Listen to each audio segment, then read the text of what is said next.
Good afternoon and welcome to the Days of Learning podcast. I'm your host, David Nelson. And wait a minute.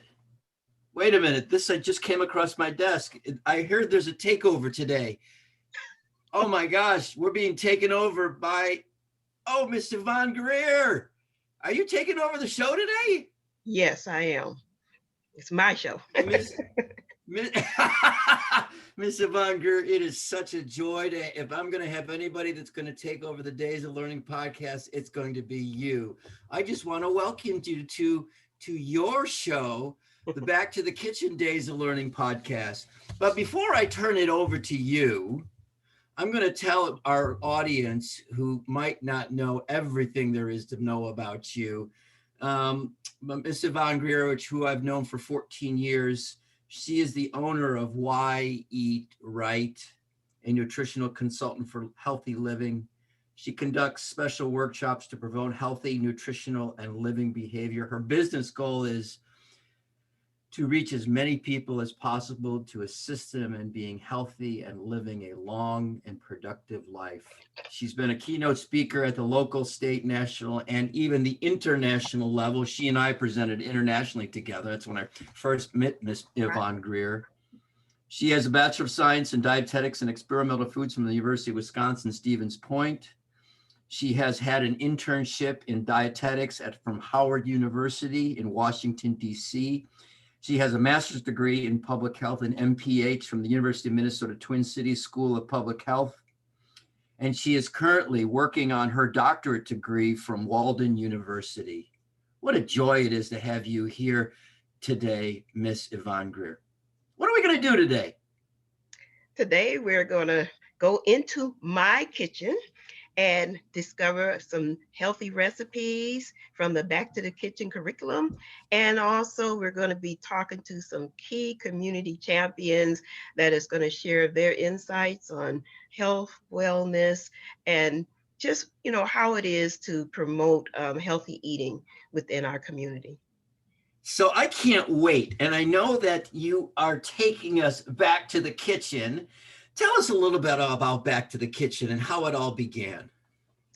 Well, Back to the Kitchen was a curriculum that was developed when we had our Milwaukee Childhood Obesity Prevention Program. And I was doing programs within the community to youth agencies. And I discovered that many of our youth didn't even know how to hold a knife. They had never been Mm. in the kitchen, and this was a new experience. And as teenagers, it seemed a little frustrating, but they were I'm so happy when they made all of the recipes.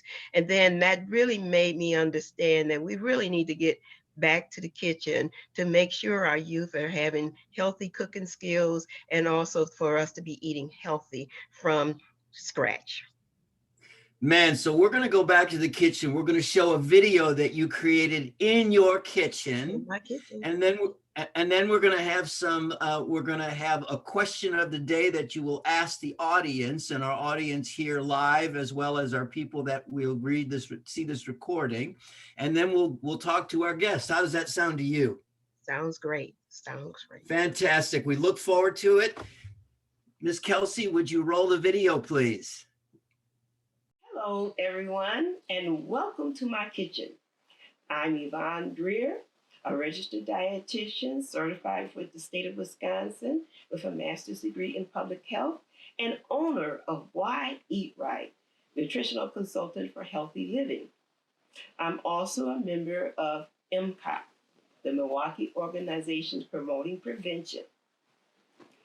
We, along with the state of Wisconsin's Chronic Disease Prevention and Control Program, with funding from the CDC, the 1815 grant, we will be bringing you a series of 6 programs featuring a healthy recipe from the Back to the Kitchen curriculum. It will include nutrition tips for the prevention and control of diabetes, heart disease, and cancer. We will also be featuring in our segment key community leaders who will be able to share their insight on the importance of nutritious eating and healthy living. During this pandemic, it has been shown that what you eat can have a great effect on how well your immune system reacts and also your survival rates from the disease. But despite coronavirus, everyone should be eating healthy to live long and productive lives. Remember, the Back to the Kitchen curriculum is a series of workshops with healthy recipes and resources that addresses each section of the My Plate Food Guide. So let's get started. My first recipe that I'll be demonstrating is my favorite fresh fruit pizza. The fresh fruit pizza contains a graham cracker shell, a cheese filling made with low-fat cottage cheese, an assortment of fresh fruits, and to finish, an apricot glaze. First, we start by cleaning up all of the fruits. I'm going to add them to the colander. I wash the outside of all of the fruits, even the ones that need to be peeled, because I don't want to transfer any of the germs from the outside of the fruit into the inside of the fruits. Now I've already washed some of the extra strawberries I might need. And I'm going to wash my cutting board since I did have some fruit sitting on top of them.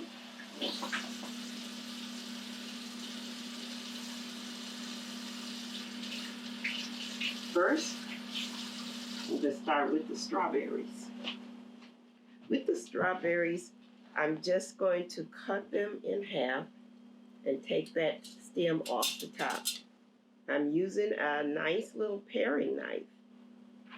Smaller knife, nice and sharp, but easily fits into your hands. These will be used to go around the edges of the fruit pizza. One thing to notice about this fruit pizza with all of the fruits is high in vitamin C. Vitamin C is very heat sensitive. So that's where the fresh fruits come in, fresh and raw vegetables come in. Being heat sensitive, it's destroyed in this heat, and it also escapes in the steam because it's water soluble. Okay, so you can see we have quite a few strawberries all ready to go. I'm going to sit this off to the side. We'll do our grapes next. But I have most of the grapes done. I just wanted to show you that for the grapes, all you need to do is to cut the grapes in half. That helps them lay flat in the bed of the fruit pizza, the cream sauce on top of the cream sauce. Okay, so I have an assortment already cut up. As I said, all you need to do is cut those in half. Next, we'll take out the banana. The banana is unique because once you peel that banana, it's going to be open to the air. Bananas and apples will turn brown when it's exposed to the air. Okay. So I'm going to put the banana into the container. I'm going to show you how you keep the banana from turning brown. It turns brown when it is in oxygen into the air. Again, that's called oxidation.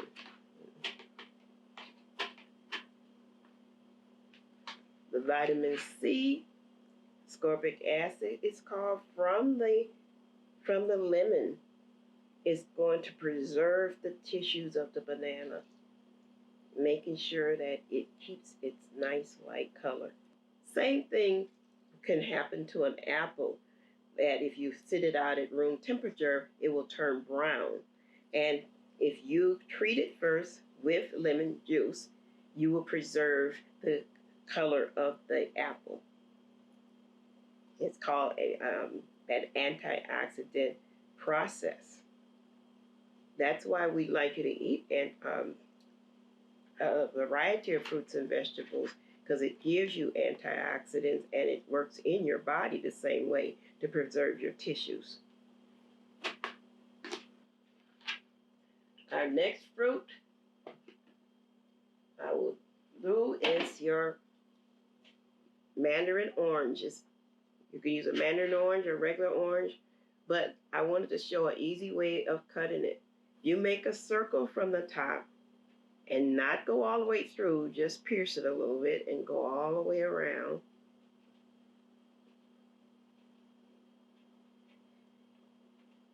Then turn it, do the same thing in the other direction and go all the way around. Just piercing it a little bit, not cutting it all the way through. It's an easy way. Then you just go to the edge and pull, and that whole circle comes right off. Quick and easy way to peel your mandarin orange.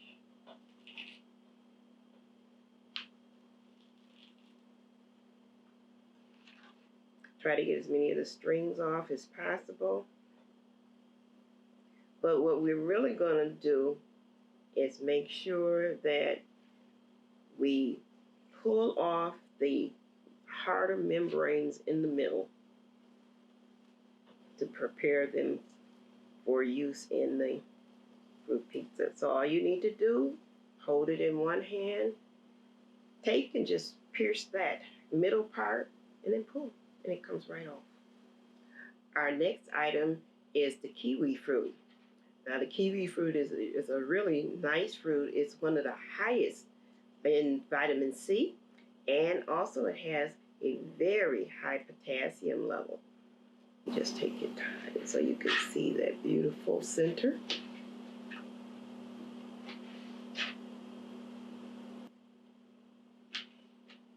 Kiwis have a lot of good properties, and in recent articles, it has been discovered that it acts in the body similar to what prunes do.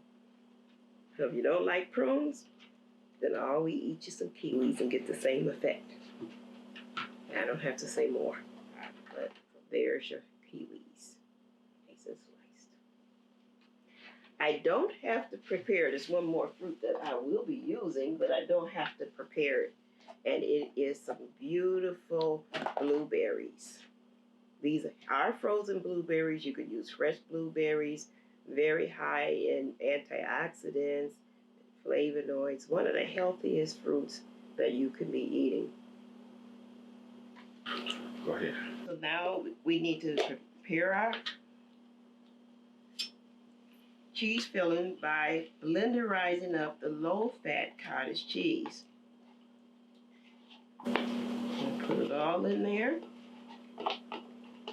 And to the low-fat cottage cheese,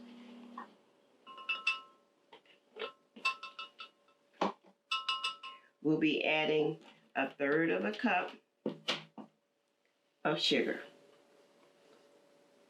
Some people say, oh, it took a lot of sugar, but it's really for the whole entire pie, so that's not really a lot for the whole entire pie. Then, this is your vanilla, pure vanilla extract. We're going to add in 1/2 teaspoon of pure vanilla.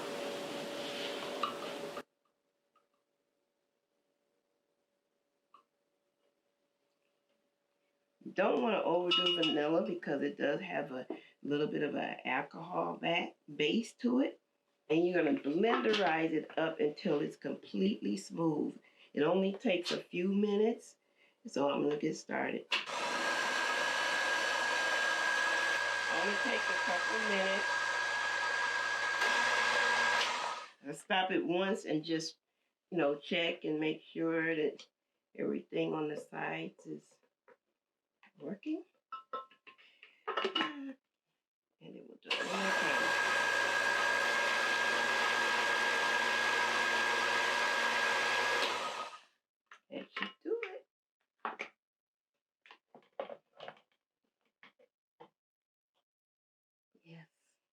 nice and velvety.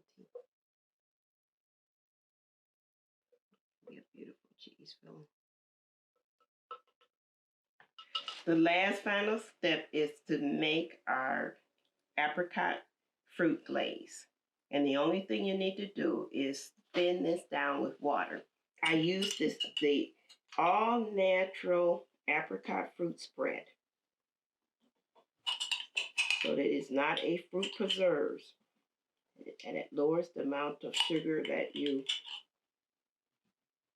get because you're already getting sweetness from your glaze, your fruits, and your filling. So you want it thin enough to be almost syrupy, but not too thin. Okay, so our fruit glaze is finished. It's really liquidy, but it still has a little consistency to it.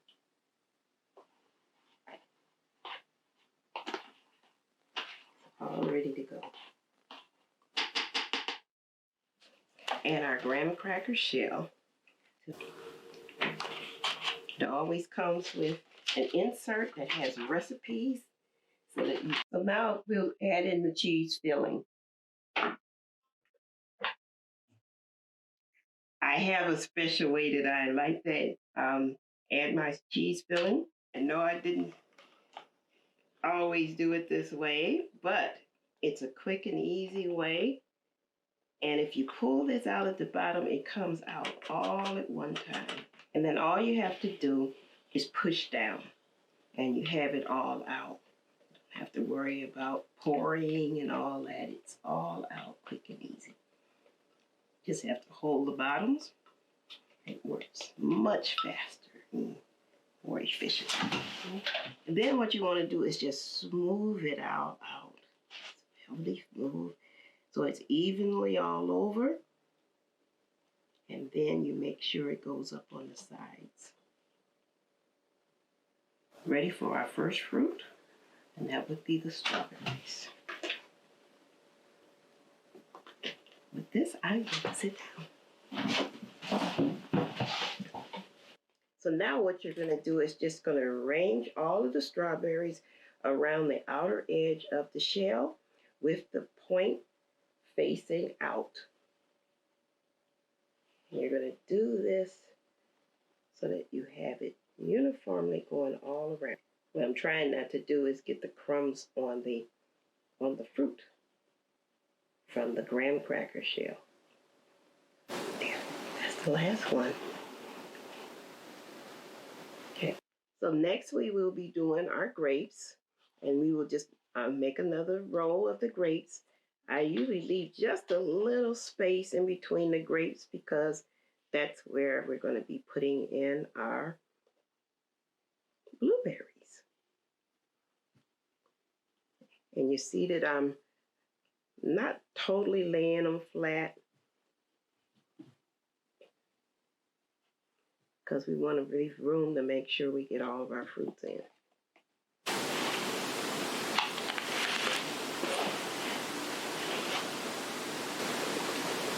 Thing can fit.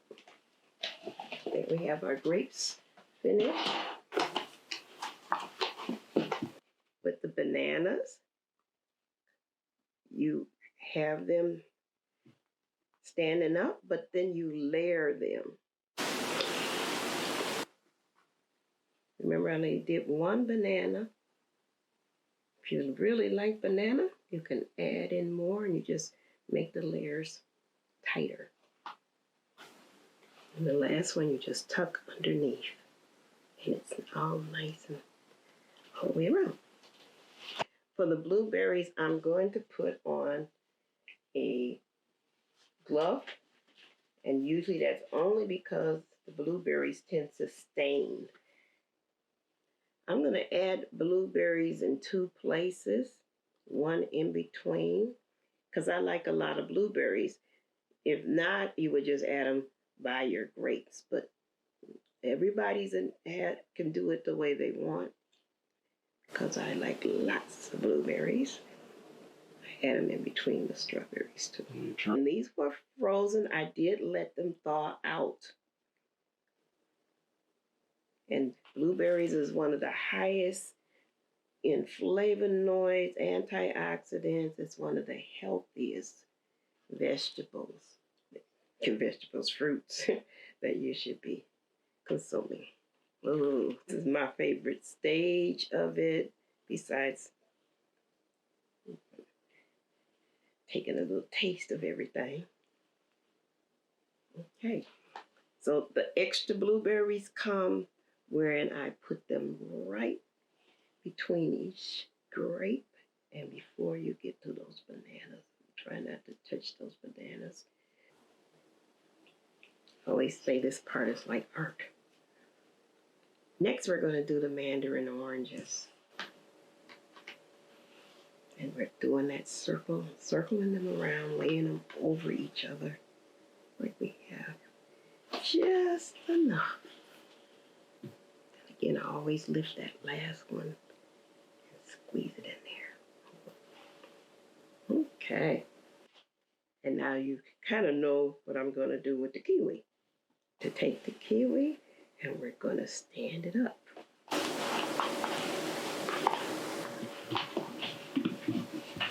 Since we don't have that much space, I'm just going to add that last one to the top. Almost like flower petals. There. Now I'm going to make a fruit salad with the leftover fruits. Nothing goes to waste. And I'm going to just take each container and put them together.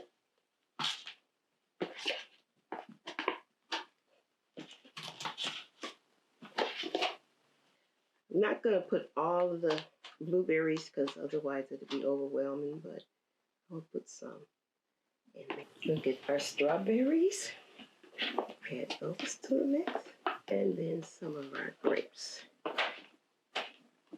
That fruit filling, at times, if you had extra, you could also have the fruit salad with just the plain filling. One last finishing touch that we need to do for our pizza is the fruit glaze. So we just take fruit glaze and to put the finishing touch, we would just dribble it all across the edge. Don't worry about the pieces of apricot. It'll just make it taste even better. Now, if you like your glaze to be a little thicker, you just would put a little less water. All the white should be covered. Fruit pizza should sit at minimum in the refrigerator for about 2 hours to let all of the juices settle in. This fruit pizza will last and be good for an entire week. Now it goes into the refrigerator. Now here's our beautiful fruit pizza dessert. Time for us to move into our second session, and that's to talk to our community leaders. Thank you, and see you next time. Miss Yvonne Greer, oh wow, that was amazing. That is one of my favorite recipes, and I do make that. And one of the best parts was I was able to eat the pie. You know, I don't know if you can see the comments, but everybody wants a piece of the pie right now. But really amazing, and you really gave us some good tips today. And I was texting Yvonne while we were showing the video, and I said I love the knife skills about the idea of peeling an orange by slicing the skin in that way, and that you can use a kiwi for the sake of prunes. But I do have to have one comment to you to say, you know, what if you use vitamin C on my face? Would it preserve my face and like it does the fruit? I'm not sure about that one. All right, we'll let that we'll Yeah, let that let one that go. go. I'll start going into another tangent, but yeah. I get it. I get it. But I liked how you said, because we all have seen bananas that have turned brown and apples that have turned brown when you leave them out in the air, and you put a little lemon on there, which is already fresh or is already organic. And so you do it, you're not putting any preservatives on there, and Right. you are really, that was just amazing. And thank you for taking us into your kitchen. I almost said it, our kitchen. But we just love that episode, and we love what you had to do. But now we're going to bring our guests in, and then we're going to have Miss Yvonne. We're going to have you ask the question of the day to our audience. We've got Curtis Marshall here today, and Curtis is a public health consultant at the Wisconsin Division of Public Health for 31 years. As an experienced public health consultant at the Wisconsin Division of Public Health with over 24 years of community health promotion, health disparity, and providing public health technical assistance. He's a results-oriented professional with the ability to develop effective coalitions and partnerships with any level of professionals and community representatives.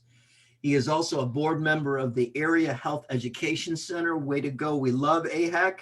Welcome, Curtis Marshall. Thank you. It's good to be here. I'm excited. Thank you for that introduction, even though you really just aged me, right? But that's okay. You know what? I think I'm right with you. Also joining us today is Lee Ellis. Lee Ellis is an actor and founder of the local community theater group Lee Ellis and Company. He is also the creator of a movement known as We Got This. We Got This is a program based in Milwaukee. And I want to say this: with the idea stirring in the head, he approached one day by a worried mother from the neighborhood. Her 11-year-old son had committed an offense and was being held at the police station. Ellis went with her to the station to convince the officers not to arrest the boy, because the boy was participating in a program with Ellis that coming Saturday. He made it up on the spot. I love that. We often do that. And when the officers asked the name of the program, Ellis said the same thing he kept repeating to the worried mother: "We got this." Welcome, Lee Ellis. You are on mute. There you go. We got this. Hey, can you hear me now? Yeah. I can hear you. Okay. I said, hey, can you type that up and send it to me? I want to use it on another program. We're going to do that, sir. Welcome. How are you, and how's everybody else? We are good. And then also joining us today is G. Smith. G's Clippers is Milwaukee's leading barbering and beauty salon, located conveniently on a main street in the heart of the city. Since 1995, G's Clippers has been an iconic Milwaukee area barber and beauty salon. G has been the barber to the Bucks players, Milwaukee, and national stars for over 20 years. NBA, NFL, and pro baseball cuts. G is a community partner with the Milwaukee Bucks and Milwaukee Tool. Welcome, Mr. G. Smith. Thanks for having me. I'm not sure if you can see me. Can't see you yet. But we are so grateful that you are here, Mr. Smith. Thanks for having me. Right on. Yvonne, I'm going to have you pose the question of the day, and then we're going to have some interaction with our guest today. Well, everybody knows this is Heart Month, but I also want to recognize this is Black History Month, Curtis, and I love the background and all the people that's recognized in there. But we're also making history as of today. So I want to pose this question to you and the audience. Heart disease, diabetes, and cancer. What do you know? Do you know how to lower your health risks? That's very important. So do everybody know how to lower their health risk? I think, Yvonne, a lot of people know, the risk factors and what they should be doing as far as, their dietary habits and exercise and stress levels. But I think that because of the world that we live in, and we're all kind of on a speed train sometimes, I think people just don't have time to really give a lot of thought, until something really happens that really prompts them to really sit down and think about it. Well, maybe I, could have prevented this if I had done that, or maybe if I had learned some, healthier habits when I was younger, then maybe I wouldn't be at the point where I am now. But there's just so many factors into that, particularly with men. I think we consider ourselves to be, the strongest in the family, and we don't get sick, and we don't need that, we don't need this, so I really do think that men know, but it's just, I think that we are men and we want to project that image of being strong and we know everything, and I'll go to the doctor when it's really need for me to do that. Then I'll take care of it. But often, as we all know, sometimes that could be, late, with poor outcomes than if you had taken care of that, earlier, when, you first got the signal that something was wrong and you should take care of it. Andre, I would like you to speak into that a little bit about the idea of you work with young men and men that are in a little bit more experience in life. What have been your thoughts around what Curtis is saying there about men often aren't taking care of this? Does this start at a young age, or is there something that when we become older, we suddenly know it all? You're asking me? Yes, sir. Okay, I think it's if it's embedded in you at a young age, you grow into it. I hear most young people that I work with, strangely enough, almost every young man that I work with will say to me that my grandmother has a garden. But they won't say that my granddaddy had a garden. Very few say that, or almost none say my daddy had a garden.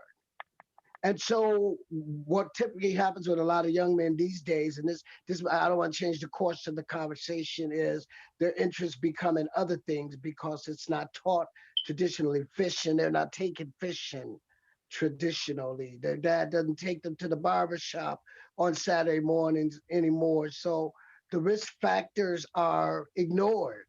At a young age, the boys are taught not to. What does it mean to go to the doctor? They say, I've never been to the doctor. I've never had a physical except when I was in grade school or something like that. I don't know if they even know what risk factors mean. Can Miss Yvonne explain what she means by risk factors? Miss Yvonne, you want to come on in?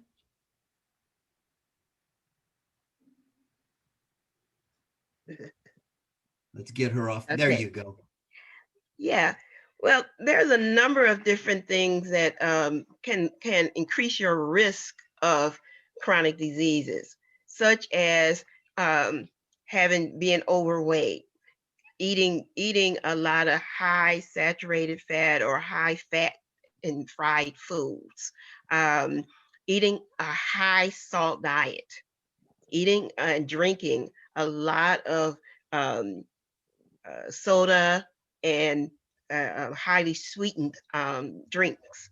Some of those types of things, even having and excessively drinking alcohol, these all can increase your risk. But there's also other risks, like being what they call sedentary or not exercising, having no physical activity in your lifestyle, and also doing other risky things like even smoking and some of those things. So when you start looking at how you can reduce your risk, there could be a number of different ways, and everyone might need to zero in on different things. And so Yvonne, through eating root fruits and vegetables, what about that? Are there some fruits and vegetables that are risky? There's not, put it this way, there's some that are more nutrient dense and healthier than others. So they're not usually considered one food is totally risky, but if you don't get the nutrients in, then that's where the risk comes in at. So we usually say try to eat the nutrient dense foods, and you have to learn what they are, because you can have, and in some of our other segments, we'll be talking about whole grains versus, refined foods, and getting into which vegetables and things like your deeper colored vegetables, deep orange, these greens, these purples, that those have the most nutrients in it. But if you only eat some of the, same ones over and over again that don't have the nutrients, that not getting the nutrients is the problem. So I don't put it in on the negative of one food, but I put it in on having a meal plan and a diet that's rich in nutrient-dense foods is what You know, and you've talked, Yvonne, I've been around you for 14 years, and you have talked about that diet and variety of your diet and having, you know, we speak of eating the rainbow for fruits and vegetables. Yes. So having everything from dark purple to reds and yellows and greens and all of the things that we can do to eat a variety of nutrient-dense food. Right. I want to bring Mr. Smith in because I saw you giving some head nods to what Ms. Yvonne was saying. Gee, I want you to speak into this idea of what you see in your shop about men and about how they're thinking about their health. What are you hearing on the streets? Well, I mean, this has definitely been an issue for some time in terms of African-American men in general, just not going to the doctor for the most part. You know, they're very busy taking care of their homes, you know, just have other just other interests, just very busy, and not really watching what they ate, you know, what they eat, and that's why at G's Clippers we decided to team up with Anthem Blue Cross Blue Shield about a year ago and start the first ever full health clinic in the barbershop in Wisconsin. So at G's Clippers for the past year, we've teamed up with Anthem, and individuals can come to G's Clippers, get their blood glucose checks, their diabetes check, their high blood pressure, STIs, STDs, checks, HIV exams. Basically, you know, we wanted to kind of soften that blow, if you will, you know, for guys that really don't go to the doctor. You know, we found out, well, studies have found out that African-American men have a closer relationship with their barber than they do their doctor. And a lot of them don't even have a primary physician. So with that being said, we are like that middleman, if you will, you know, to kind of introduce, you know, the African-American men that come through G's Clippers, you know, to get them kind of aware and conscious of that, of going to the doctor. And what made me decide to want to do it was because my dad died at such a young age. He died at 62 years old from colon cancer, never gotten a colonoscopy, and 3 of his brothers died before he reached 60. One of his sisters died at 55. All my grandparents was gone by the time they were 65. So, I mean, I have a history of numerous illnesses throughout my family, but our diet or lack of, you know, is a major cause of it, you know, and historically, you know, African Americans in terms of how we've eaten, you know, with the high in sodium foods, the fried foods and things of that nature, you know, we just have to, you know, make a change, you know, and it got to start now. You know, you said something really important, and you said that we are living busy lives, and the men that come to your shop are living busy lives, but you make it both comfortable, easy, and convenient for them to get the care that they get, because nobody wants to go to the doctor and say, hey, I got bad news for you. Right. Exactly. So now Freighter is on board now. I must add, the Freighter is now on board. So now we have one of the largest healthcare providers involved, and now one of the largest insurance providers in Wisconsin involved. And what we're about to, you know, the positive impact we're about to make in the city of Milwaukee and the surrounding areas is going to be just massive. Just trying to save lives, you know, encourage, inform as many individuals as we possibly can through that barbershop. You know, we're giving it a shout on this show, and all the people on here are going to spread that good word for us, because we are in this show, the Days of Learning podcast. We're about health equity and equity for all people. And we asked the question of why in Black and brown brothers and sisters dying sooner than they should. And sometimes it's because they don't have access to the care. And as you said, you're cutting out the middle person in that particular age, because you also welcome women to your shop. So it's this idea of, we want people to be as healthy and living lives as long as possible. That is awesome. Curtis, I want to ask you how we get more men and boys, young men, to be interested in their health, like Mr. Smith is talking about here. Well, you know, I can just say this, group. You know, I've been in public health for a long time, and my wife is a physician. She's an OBGYN doc. She just retired at the end of December, And I have one son. And I made the commitment, being in public health and having that whole medical piece in my family, I made a point, for, to begin to teach my son, because in public health, you all know about the whole life course perspective, right? Okay, fine. So from the very beginning, when my son was a young boy, and he's 28 now, right? I said, I'm going to commit, to teaching him how to eat healthy, not only how to eat healthy, but how to shop healthy. And I know that I'm the cook in the family, and I would always take him to the grocery store with me, right? And he hated to go to the store with me because he said it took so long. And why did it take so long? Because I would take the time and sit there and stand there and read the labels on the food. I'm looking for the sugar content. I'm looking for the sodium content, right? And so Prescott, you really have to know, what you're buying and what you're putting in your body. And so it kind of began, at that point, and to this day, I mean, he's very astute, into nutrition and physical activity. He watches what he eats, but now he's 28. But then I must say that when he hit that college age, that 17, 18, 19, he kind of lost that. He said, "Well, Dad, I'm young. I can do what I want to do." I said, "I'm gonna live a long time, right?" And he would just douse his food with sugar and peppers and lemon pepper before he even tasted it, right? So I don't know if that was a phase that he was going through or not, because he was in college and he had a lot of peers, influencing his eating habit. But now, I mean, for several years now, since out of college, he's back into that, so he's very in tune when he goes to the store and he reads his labels and he exercises, and he also shares this with his friends. So I think that a key is teaching those habits, those behaviors early in life. And that's really part of the whole life course perspective. And I've always made a point, even though I encourage my son to do sports and to do things that boys typically do, I've always made a point not to raise my son in the man box. And I think that, as young men, we are in sports, we're to be tough and suck it in and not feel the pain and not show any emotional. And all that really does play into how healthy you are. So I think that, and that's why I love the whole barbershop perspective, because again, even though it's a barbershop, it's still somewhat of a man box where men can go and take care of their health.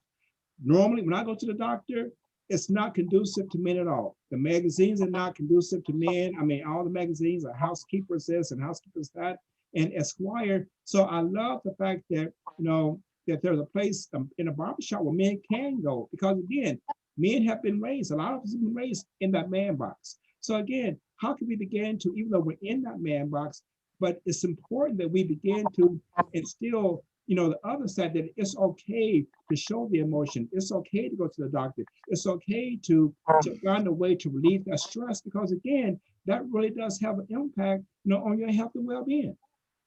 I love that, Curtis, and I'm going to take that. I'm going to borrow from that. I'll attest it to you about the man box, because frankly, I think we're all guilty of that, being that man box. And frankly, until my wife tells me what I need to do anyway, but that's another story.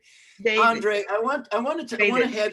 Oh, maybe I wanted to, before you go on, I just want to make sure, and you can finish, that I had that one question that I wanted to ask the men, and especially Andre, but you go ahead on, unless you want me to. You hang on to that, because I want to ask this, because my brother, he gets the man box thing. And so, okay, go ahead. Andre Lee, can you tell us what Curtis was saying there, this idea that men have to be this certain way? And I think that for those of us that are in our 40s, 50s, and 60s and older, that these are different times now than when we grew up.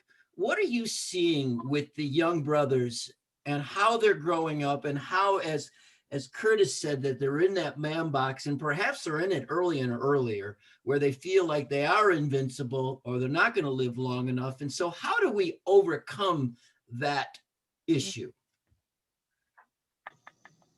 You're on mute, Andre. Can you unmute? There you go. Man. That's Power Pack with a whole lot of stuff in it.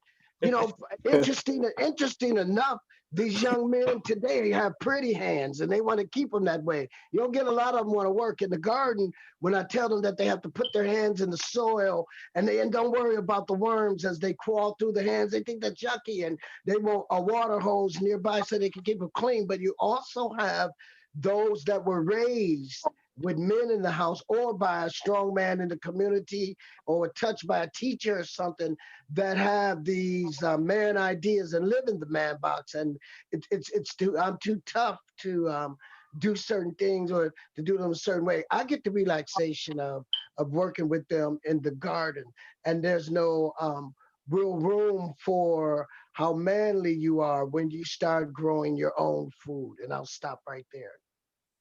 Right on. Miss Yvonne, bring that question back.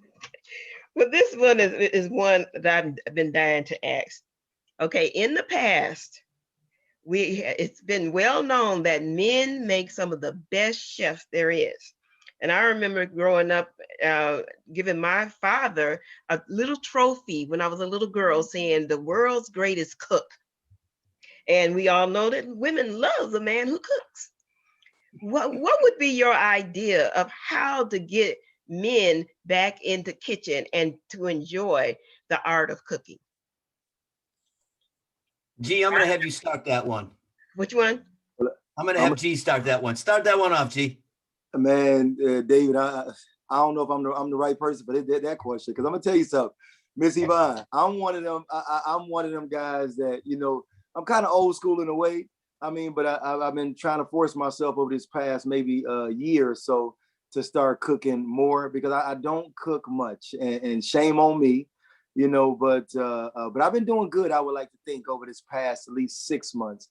But how to get us into the kitchen more and start to cook, I don't know. To be honest with you, I mean, I'm a single man now, so, you know, I've been forced to. So I recently got an air fryer, so I think making cooking easier. You know, the air fryer is unbelievable. You know, and I'm extremely health conscious in terms of how I eat. So and exercise. So I mean, I'd go through a lot of vegetables. You know, I probably couldn't really do good by having a garden, you know, and grow my own vegetables, but because I eat vegetables so much, and grilled chicken. I'm one of them guys that I don't eat for the enjoyment, I eat to live. So yes. I eat the same thing almost every day, you know, just vegetables and salmon, grilled salmon, or vegetables and grilled chicken. You know, I don't deep fry anything, but I just really gotten into the cooking thing. But I think what could bring men into the kitchen more, to answer your question, I think it's to just, you know, introduce guys to the quick and easy way of preparing foods. Well, you know, let me say this here. I don't mean to brag, but I'm a mean cook. I can throw down in my kitchen. Just let me know what you want to eat. I do all question now, man. Just let me know what you want to eat, man. I'll bring it to the shop, get a free polish on my head. I can't get a haircut. I get a free polish, man. Well, I know that Andre. I really was thinking of Andre because Andre is a master chef. I call him a master chef. So Andre, what did you say? Well, I'm going to tell you this here, that men are in the kitchen, and you don't have to bring them in. You just need to go into the kitchen where men are at. Most men try to impress the woman that they love, their wife, or somebody they live with, a new girlfriend that's coming over the first time to eat. But mostly, is meat. We cook meat real good. We like to grill food. We like to try things like gumbo and stuff like that. And so if you bring up the interesting food that men like to eat and prepare, you're going to find out that men like to cook. All over the nation, you see them doing men who cook competitions. Right, exactly. Like that. And most of the best restaurants, the chefs in them are men. In your house growing up, you cherished when your dad or your granddad cooked the meal. And most time that was Friday night fish fry, or he assisted with the Sunday dinner, because that was usually mama's day. But men are in the kitchen, Yvonne. You need to just invite them in. That right, Andre. Where they are. I'm a mean gumbo, man. My mother-in-law from Louisiana taught me how to make the best gumbo, man. We should have a cook-off, man. I love it. Somebody put in the comments, I think we gave a Black Men Who Cook event here, and I love that. Oh yeah. I love that answer that you all gave. But one of the things that I want to have each of you speak into is something that Yvonne talked about before, was the risk factors. And one of the things that I hear a lot out in the community is the stress and strain that our Black and brown brothers and sisters are under in this day and age, and especially during this pandemic. How does the stress and strain impact the Black community? Can I start with you, Curtis, since you're up on the screen and you have a public health background? Well, for transparency, I'm part of the state COVID response team, right? And I'm the equity consultant to the team. Across all the teams, we have several teams. We have the testing team and the vaccine team and outreach and healthcare teams. And we talk about barriers to testing, to vaccine for African Americans, but we really don't talk about those barriers that are not on the table. And I just got off a call, and I said, if you really want to understand what's going on in the Black community, let's think about doing some root cause analysis, something as simple as the 7 whys. And then some things will bubble to the top of the table that you would never see. So they never talk about, the trauma in our community. They never talk about the stress in our community, because my colleagues, for transparency's sake, they are in Madison. I'm here in Milwaukee. I'm a Black man. I'm the father of a Black man. I have Black, nephews and nieces, and I see the constant, stress and trauma that they deal with every day. So it really does impact. It really does impact, African Americans in more ways than perhaps it would ever impact individuals that aren't marginalized, that aren't vulnerable, they have good paying jobs, they have access to healthcare, and they have the economics to be healthy. Because again, we have to really, always be mindful that, economics really drives health. Economics drives mental health and stress. The less economics you got, then the more stressful you are and the more traumatized you are each and every day.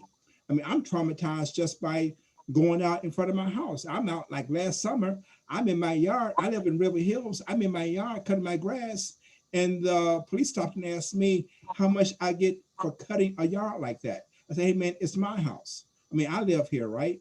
And so that's the kind of thing that we have to deal with every day as Black people, regardless of where we are. Even those of us that have means, that have healthcare, they have good jobs, they live in nice areas, right? We deal with some of the same things that individuals deal with, in other communities, right? So there's really no difference. So it's like, for me as a Black man, I consider it, I'm living under stress and trauma 24/7 a day, even though Yes. I'm not directly impacted every day, but I have family and friends and colleagues and others that deal with it every day. So it really does drive that. And so again, it's interesting you ask that point, because just today on a state call, I say, let's consider mental health and trauma. How trauma drives behavior, how trauma, mental health, if someone's depressed, they're not likely to get up and go get tested. They're not likely to get up and go down to the Wisconsin Center or a site and get the vaccine. So mental health really is a factor in our community that we really cannot ignore. And there need to be resources put in our community to address it.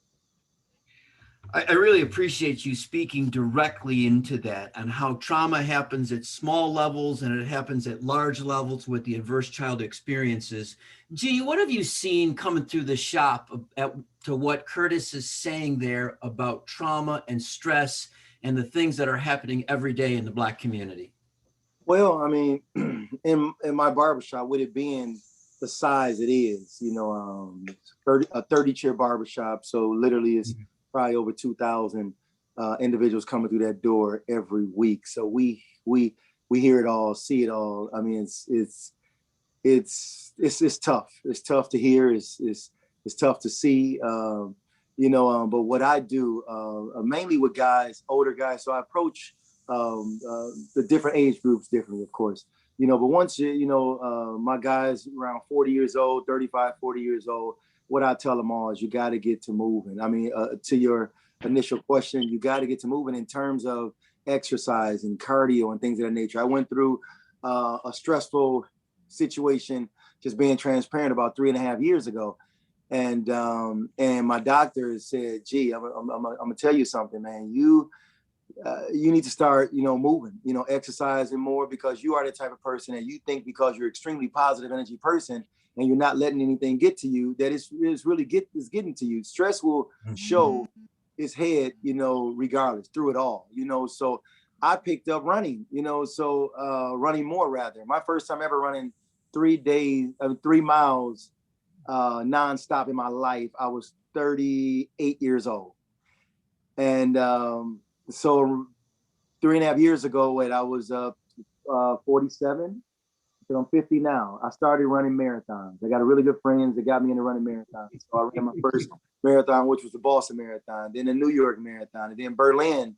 And I got Tokyo coming up. I got Chicago coming up in October. So at any rate, running, or cardio, if you will, is that one thing that has been proven to kill the negative enzymes that's associated with stress.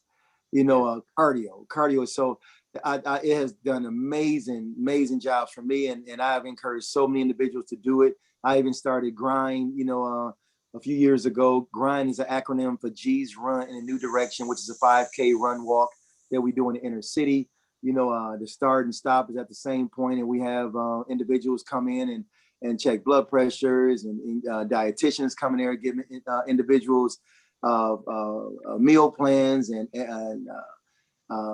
guys coming in and women coming in, showing people, trainers rather, showing people workouts and things of that nature. So, I see it on a regular basis, but at G's Clippers, what I try to do is run, hold my barbershop, or run my barbershop like I saw barbershops ran back in the days, where I heard of barbershops back in the 50s and 40s, where it truly was the heartbeat of the community, where good news was shared, where we truly healed the hood. I tell people all the time, there's two businesses in the urban community that can truly change the trajectory of that community. And one is the barbershop, and then a Black church.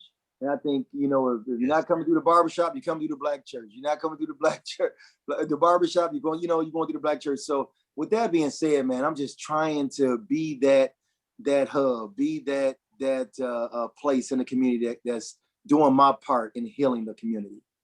Well, we call that walking the walk, and you are walking the walk and talking the talk, and we're going to maybe say healthy heart in the hood too. We can add that to it. Like that. Andre, can you speak into the idea of the stress and strain that you see with the young Black people in our community? Oh yes, I sure can. I love so much the perspective that Curtis came from, and then was complemented by the health perspective that G gave. My addition to that is that Black men 18 years old to 50 years old don't have a lot of help or options out here when it comes to places they can go and get help. Prison is one of the strongest pipelines that we have. So the stress and strain of not having many options, some of them choose education, some of them have gotten locked into their skilled trades, but for the most part, incarceration and the lack of attention to how to restore them properly to society, whether they're coming home after short-term or long-term stays, is not there. Even when you talk about diet and exercise, but a proven fact is that a lot of them come out looking healthier and stronger because they work out, and so there's some positives in that way. But I think that the stress and the strains come from incorporated, systematic things that help keep budgets going and growing, because it takes a lot to keep those prisoners housed out there. It's a lot of money annually on each one of their heads to keep them housed. And so people go to college and get degrees to run those institutions, and they don't include what we're talking about as a way out. So how do we get the information to them is one thing we should talk about. I love that, and I can honestly say I have a brother who is a brother of color, and he's doing a stretch of 4 years, 9 months in this pandemic. He's just sitting. I can tell you, he's just sitting, and so we're not preparing people to re-enter society to have that place. I want to ask one final question to all our guests that I'm going to give to Miss Yvonne. Curtis, I'm going to start with you. Curtis, what gives you hope? What gives me hope are people like G and Andre and yourself and Yvonne and everyone else. And I think that what gives me hope is is, I mean, the conversations, are happening, and people are at the point now where they're tired of the conversations without actions, right? And people are now understanding that nothing is going to change without a systems change. It's a systems Mm-hmm. that really does impact. It's the laws, it's what Andre just spoke of. That's where the real change is. I know years ago, a lot of my friends were doing things, and they were good things. I mean, I'm not dismissing Mm-hmm. what they were doing, but they were more of feel good things on the ground, right? And they were getting funding for this grant to do this and do that, right? Once the grant ends, then it's gone. Then everything just stops. But I think now people are at the point now where we understand, how trauma drives this, and how, social determinants, drive everything. And even now, when I talk about equity, right? Health equity, I don't talk about health equity in the traditional way. I talk about that restorative health equity. And restorative Yes. health equity is a piece of social justice, because again, Yes. that is where the change is going to happen. The restorative equity that addresses the wealth gap. And I'm very adamant that without narrowing the wealth gap, that it'd be difficult to achieve health equity across the spectrum for anyone, not just African Americans, but any marginal population. So people, I think, are beginning to understand, how social determinants just drives everything, and even how Mm-hmm. racism drives everything. I would love to see, racism included as one of the social determinants of health. But that's a Yes. whole nother type of conversation to have. So I think people are finally beginning to understand it. And I appreciate it, being part of this conversation. And I appreciate what everyone does on this call. And I think that is what gives me hope, because people just Oh are man, not that was giving a up. love that, Curtis. G, what gives you hope? I mean, in two parts, socially and then again physically. But socially, it took someone to lose their life in George Floyd in 2020. But I have seen for the first time in my 50 years of life, actually seeing an act such as the death of George Floyd awaken so many people and organizations, and to the point where we've never seen. Even NASCAR, I mean, which has historically been known as one of the most racist sports out there. They had to take note. And they got the Black Lives Matter car and called out a few individuals on their racist acts. You have reform being done in police departments across a nation. We have a long way to go, no doubt. But to see the start and the adjustments that has been done thus far, definitely gives me hope. As far as health is concerned with COVID, we saw at first, when it first came out, a lot of African Americans was like, that's not African American, disease. We don't get that, but then shortly after it, we became one of the largest groups of contracting COVID and dying from COVID. And dying from it. It had a lot to do with our pre-existing conditions as a race. And with that, I've seen, at least definitely through the barbershop, so many individuals so up on their immune systems, getting educated with their immune systems, working out, the whole jump rope challenges and all. I mean, it just got people to moving more. So I think that 2020 was definitely, as much as it was a tough year for so many, it was a blessing, I feel, for the country as a whole. We appreciate that, and it's not stopping. So we're gonna carry on, sir. Andre Lee Ellis, what gives you hope, sir? Man, I gotta be honest, I'm gonna try to make this short too. What gives me hope is God and the power of God that we have within us to change whatever it is that we conceive within our minds. It's incredible, the part of the mind that we don't use. And oh, if we would just adventure into that a little bit more than staying in the familiar all the time. The hope is that a man like me could be stricken with a heart disease like congestive heart failure, diabetes, high blood pressure, but then come to the realization through nutrition, nutritionists, and people like G and Curtis who to exhort information out there, I take heed and put it into everyday practices. And now we're turning those things around. And not only do I have diabetes, diabetes don't have me is my motto. And so I try to explain and share that with everybody. And through growing my own food and keeping my hands in the soil, especially by spreading that news to children and families, I get additional blessings in my life. And so what brings me hope is that every time I get to teach those blessings and those lessons to the people that come to the garden or everywhere I try, it helps make the world a better place to be. And then with all of its drudgery and shame, I still think it's a beautiful place. And I choose to dwell in that. That's what brings me hope. Boy, I tell There you go. Thank you. Man, listen. Boy, I love to hear my big bro, Andre Lee Ellis talk, man. I tell you, man, you missing your calling, man. You used to be in the pulpit too, man. And if you're not fired up, then you're something else. Man, I want to thank Curtis Marshall, G. Smith, Andre Lee Ellis for being on the Days of Learning podcast. Miss Yvonne Greer, I'm going to send it to you because this is a takeover and you took over my show. So I'm going to give it to you to send us on our way. Give us a thought and send us on our way.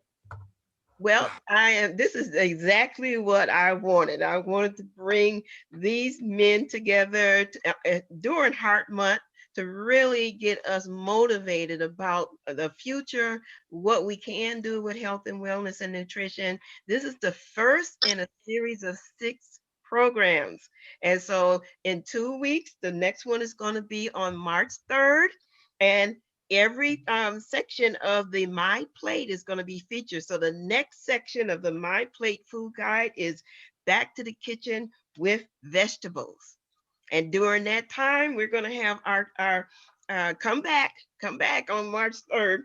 We're going to have Carolyn Carter, Sanita Ray, her daughter, and Oscar Bonds, who is a master gardener. And they're going to be talking about that importance of shopping with your vegetables in mind. And also the idea that we're going to be showcasing another recipe from the Back to the Kitchen curriculum. That curriculum is available free to anybody. And it has all the recipes, all kind of handouts, talking points, anything that you need to be able to promote a nice nutrition program or just to use it for yourself and get the recipes out of there. So thank you for all the good information. I knew what it was going to be like. Man, this was powerful. I'm going to give a shout out to the show because it's my show and I can do what I want. Sure. But for those who are interested in the Days of Learning podcast, we're in season 2. All of our episodes are available on Spotify. They're available on Apple Podcasts called Days of Learning. And we have our own YouTube channel, Days of Learning. Miss Yvonne Greer has been on my show twice now. We should call it the Miss Yvonne Greer Show and not the Days of Learning podcast show, but that's another conversation we'll have. Right. For the Days of Learning podcast, I am your host, David Nelson, and we are so thankful for everybody joining us today. Have a great afternoon and God bless everybody. Thank you so much. Thank you. Thanks for having me. Thank you. Thank you. Bye.